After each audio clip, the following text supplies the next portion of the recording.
Hey yo, what's poppin', bozos? Welcome to my bitch ass YouTube channel. It's like I'm just kidding. Yo, what it do? What's poppin', Jimbo? Welcome to my little YouTube channel. I can't even fucking talk. Just got off work. I'm sorry. Channel. I almost said chamble. My YouTube channel, GG Fast Hands.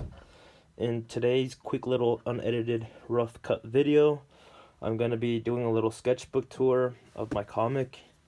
So this comic, given I have, I think I started it around like 2018, 2017. I've done a little bit of work in this. I've had to revisit and edit a lot of the things on here because my storytelling is fucking garbage. I am new to this. This is a new medium of expression for me, but I'm very excited to get into it.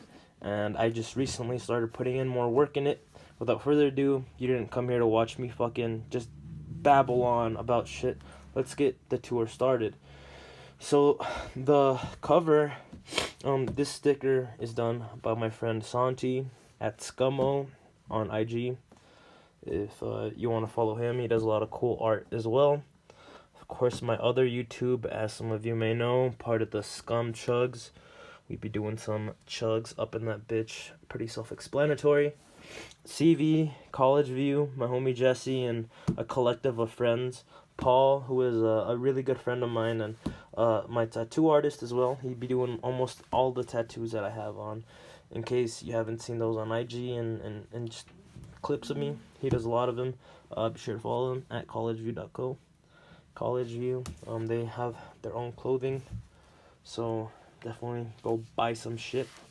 Alright, so the title, which is pretty corny, and now that I read it, it was derived from the ending of Hated, the documentary of G.G. Allen. I think in the end, I misheard him. He said some other shit, but I warped it up to this.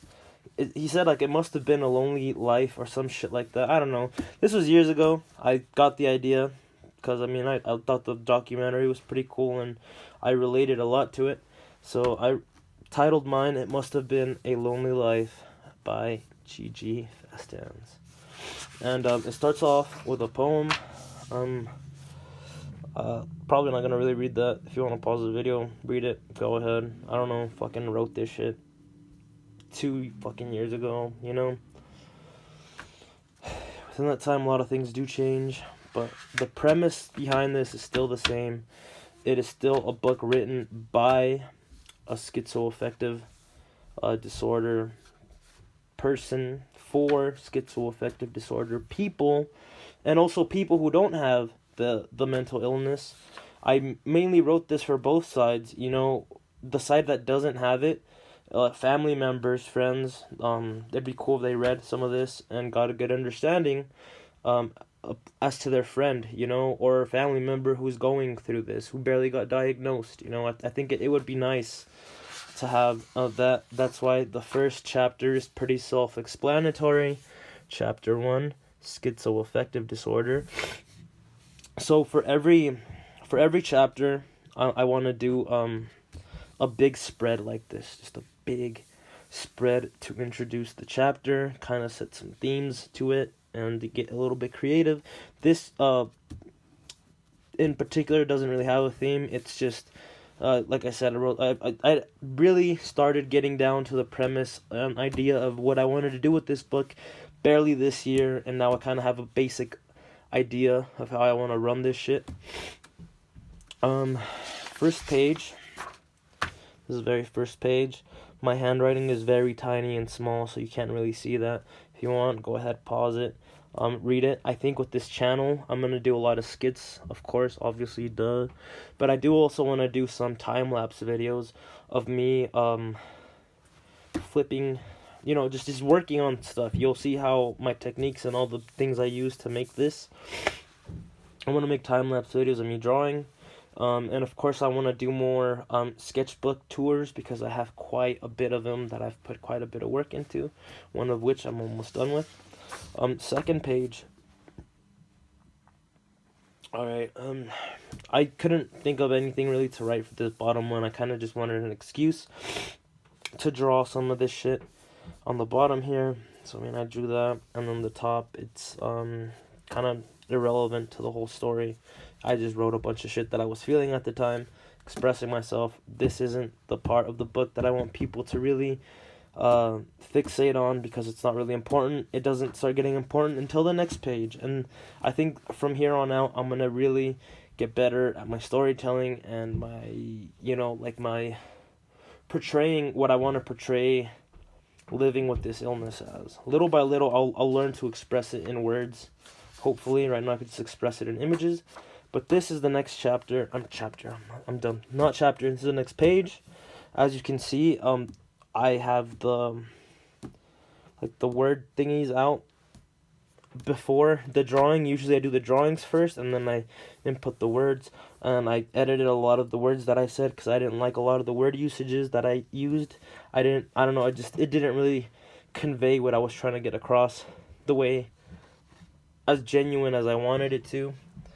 But, and yeah, I recently started filling in all of this. Beforehand, I think the last time I even touched this page was either last year or the year before that. I think it was right after my 5-month hiatus, and it shows, because there's a lot of white spots, a lot of empty white spots, as you can tell, like right here, all of these lines, they're very basic. They have very little movement, very little emotion. They're pretty flat, and I like how that kind of conveys what it's like living with this.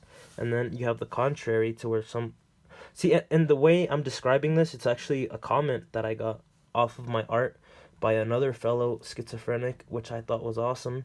He pretty much said that my art has a lot of agitated and aggressive areas, and a lot of dull and flat, empty ones. And he said that in his opinion, he thinks it conveys schizoaffective perfectly, which is a huge compliment, because it's exactly what I'm going for with my art. And in this, I think you could really see it in like the last page to this page. In particular, this piece right here. A lot of it isn't really dark. There's very few dark areas. There's still a little bit of detail in there, but not as like agitated and like really like aggressive, It's very subtle and dull, and like very like there's a lot of white. There's a whole lot of white. This is black and white, and when I look at that, it kind of reflects me at that time. Feelings were just good and bad. I didn't see no gray areas. I didn't see no in between. I didn't try to fill in the empty gaps, because I didn't care. Things didn't make sense to me, and I didn't know how they ever would.